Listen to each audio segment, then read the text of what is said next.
What is up mga kulay? Konting troubleshooting dito. Tapos lalagyan na natin ng chandeliers yung kitchen. Tapos etong ating high ceiling matatapos na rin mga kulay. Oops. Pero bago yan, ito muna ang mga nangyari. Morning mga kulay. Nag-aayos pa rin tayo ng bahay.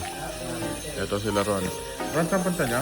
Babiyahe nga sila ron doon sa poblasyon kasi kailangan nilang mamalengke at bumili ng aming mga kakainin. Let's go! Ito na nga yung napakagandang view natin dito sa Kamagsaan papunta ng poblasyon. Napakaganda talaga ng Kapalongga. Bumili nga sila dito ng mga hipon, alimango, isda, baboy, manok at kung ano-ano pang mga kailangan. Siyempre hindi mawawala yung mga sariwang isda dyan. Habang iniintay ko sila na makabalik, siyempre magtatrabaho muna tayo na kaunti mga kakulay. Sasagot-sagot tayo ng emails habang chinecheck natin yung tinetest dito, yung ating kitchen para malagyan na ng mga magagandang chandeliers. Ito si Bon, ito naman si JR, at ito naman si Roel na nakatambay dito sa ating pool lounge. Kasama niya si Panda, tapos itong gitna ay okay na rin. Talaga namang papailaw na natin. Tapos na talaga mga kulay. Konting-konti na lang. At yan na nga pala ang itsura ng ating beach house. Hindi ko pa makipakita ng buo kasi gusto ko talaga makagawa tayo ng isang house tour video para makita nyo kung ano nga ba ang meron dito sa aming beach house. Mga kulay, ito nga pala yung view. Napakaganda talaga. Ano po, ng Kapalongga. Mga kulay, tignan nyo naman kung gaano kaganda ang view dito at ang tanawin namin talagang nakaka-relax. Pagdating nga ng tanghali, syempre ano pa bang gagawin natin kundi kumain. Ito nga pala yung mga sariwang isda dito sa Kapalongga. Sariwang isda na dinadaing. Tapos meron din tayong pork adobo na medyo maanghang. Kaya naman talagang yummy mga kakulay. Ayan sila, kasabay na natin sila kumain kasi araw-araw sabay-sabay kami kumakain dito. Kaya napakasarap. Ito naman si Panda na talagang excited na rin talaga maligo sa swimming pool natin. Ito nga mga kahulay, yung talaga namang worth $1 billion na view. Kasi naman talagang pagtingin mo pa lang sa dagat, marerelax ka na, mawawala at mapapawi ang pagod mo. Tapos syempre makalipas ng mga ilang kailangan gawin, kakain na naman tayo dahil dinner na. Marami tayong mga hindi na videohan mga kulay kasi nga napaka-busy. Tapos sila Nathan at MC medyo nalulungkot na kasi malapit na silang umalis at umuwi pabalik ng Maynila. Meron tayo ditong longganisa mga kulay, skinless yan. Tapos maraming gulay. Ang tawag yata dyan ay sinampalukan na maraming sitaw. Ay, ang sarap talaga. Tapos mararamdaman mo yung dampi ng hangin. Talagang sariwa, talagang nakaka-relax, talagang nakakabighani dito sa Kapalongga. Mga kulay, salamat sa pagsama sa amin sa another food and travel adventure. Bukas ulit ha. Thanks! Bye!